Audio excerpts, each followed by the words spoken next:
Olá pessoal, aqui é Marco Vieira, você que me segue no Igreja Digital. Hoje nós vamos falar sobre a importância de estar olhando, monitorando o que é passado para os nossos filhos na escola. Não é novidade para ninguém que hoje a gente tem uma gama de informações que são contrárias à palavra de Deus, que são pregadas como certo absoluto para os nossos filhos dentro de sala de aula, tais como ideologia de gênero, aborto e o próprio ateísmo, né? Porque a escola de hoje, ela é de fato uma escola materialista. Eu sou professor de física e sei bem o que eu estou falando, né? Eu deveria ser o professor que vai falar para o seu filho que Deus não existe e que o universo foi criado pelo Big Bang. E tudo isso, toda essa ideologia tem base na legislação, né? Tudo que nós fazemos na escola tem base na legislação de educação, na LDB, né? E demais legislações complementares, tudo tem base na legislação, tudo tem base na lei. Então é por isso que é mister que você fique atento nas pessoas que a gente vai colocar e que vão fazer essas leis.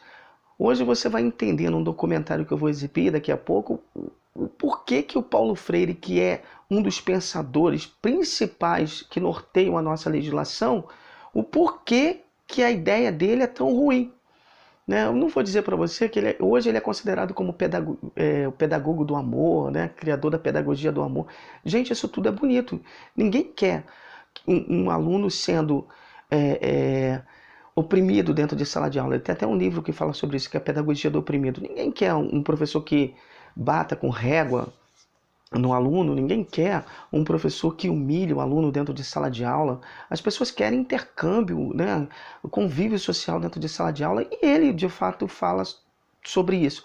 O problema é que o senhor Paulo Freire usa essa ideologia para enfiar as questões de militância política.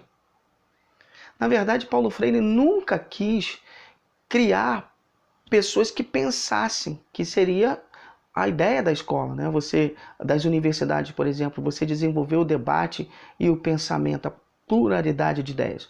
Não, o senhor Paulo Freire usa essas ideias bonitas para poder infiltrar, né, na cabeça das pessoas as ideologias de filosofias militantes. Então hoje a gente tem aí os militantes das grandes chamadas minorias, né, das minorias que são, por exemplo, os movimentos LGBT, que são os movimentos negros, o movimento feminista.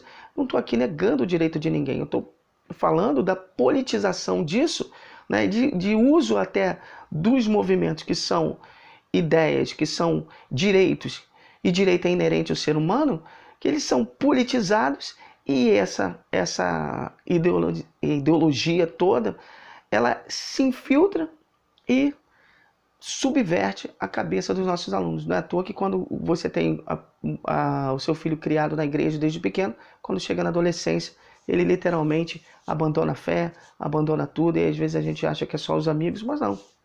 Foi influenciado dentro da escola pelos professores que hoje são militantes. Não vou dizer todos, né, mas hoje são militantes por conta do sistema que foi implantado, por conta da legislação que foi implantada. E o seu Paulo Freire é um dos grandes expoentes. Paulo Freire foi perseguido no governo militar, não foi por ser um educador, foi por usar o seu conhecimento pedagógico para fins políticos. As ideias dele não são todas erradas, né? Essa parte da pedagogia do amor não é uma coisa errada. O errado é quando você usa isso para fins políticos, que é o que ele faz. Ninguém fala na faculdade nem toca que o Paulo Freire foi um dos fundadores do PT, por exemplo, um partido de esquerda que implanta muitas dessas ideologias. Ninguém fala isso, mas ele está lá na ata do PT. Uma das primeiras coisas que ele fez quando voltou do exílio foi fundar com Lula o Partido dos Trabalhadores, que é um partido de esquerda que a gente sabe que traz todas essas ideologias. Então, fique agora com um documentário que vai falar sobre o porquê da má influência de Paulo Freire na educação. Na verdade, a primeira vez que eu li Paulo Freire foi no intercâmbio que eu fiz no Japão. E era uma professora americana que dava uma matéria de educação e ela recomendou que a gente lesse o Pedagogy of the Oppressed. e era o livro principal, né, da matéria dela sobre educação. Mais recentemente, pelo meu interesse em educação, eu voltei um pouco a ler Paulo Freire, e o que me chocou dessa vez é que o Paulo Freire é completamente honesto, aberto e explícito acerca da politização da sala de aula. As pessoas não têm noção do que é verdadeiramente a obra de Paulo Freire. O Paulo Freire, ele é um desses símbolos, né, um desses intelectuais que acabou virando uma bandeira, e as pessoas olham para o Paulo Freire e imaginam o que elas querem imaginar. Como ele sempre disse, ele nunca teve a pretensão de ser original. Então, ele consolidava experiências pedagógicas de diferentes tempos, de diferentes pedagogos. O método Lauba, que nós vamos ter a presença de Anísio Teixeira dentro de seus ensinamentos, nós vamos ter uma leitura de Sartre, desses movimentos e desses intelectuais que conseguiram alcançar alguma espécie de prestígio em nível mundial. E Paulo Freire será um leitor voraz desses homens e aplicará ao seu modo uma leitura de um marxismo um tanto quanto vulgar. Ele vai substituir o oprimido do processo do trabalho e irá entender o aluno como aquele que está oprimido dentro do processo de alfabetização. As pessoas tendem a achar que Paulo Freire é simplesmente uma pessoa generosa, que se importa com os alunos, que se importa com a autonomia do pensar, que se importa com a conscientização, né? E tomadas assim soltas, ninguém é contra isso, né? Ninguém é contra a conscientização, ninguém é contra a autonomia do aluno. Mas quando você vai analisar a obra do Paulo Freire, você vê que ele não fala de uma conscientização qualquer. Ele não quer realmente uma conscientização do aluno para que o aluno, com autonomia, possa formar sozinho a sua própria visão de mundo. Ele não quer isso. Para Paulo Freire, a conscientização, né, a autonomia do pensar, é baseada no que ele chama de pensar certo, que é fundamentalmente uma filosofia anticapitalista, antiliberal e a favor da consciência revolucionária, como ele mesmo chama. Paulo Freire diz assim, na página 58. Como poderiam os oprimidos dar início à violência se eles são o resultado de uma violência? Se você descreve a ordem capitalista como uma ordem de opressão e de violência, você está, não é nem indiretamente, diretamente você está dizendo que a violência contra essa ordem é uma legítima defesa. E na página 233, que para mim é uma das frases mais macabras de Paulo Freire, ele diz assim: a revolução é biófila, é criadora de vida, ainda que, para criá-la, seja obrigada a deter vidas que proíbem a vida. Então a revolução ama a vida, mas de vez em quando você precisa tirar umas vidas. Mas não é qualquer vida, só que proíba a vida. E quem vai dizer?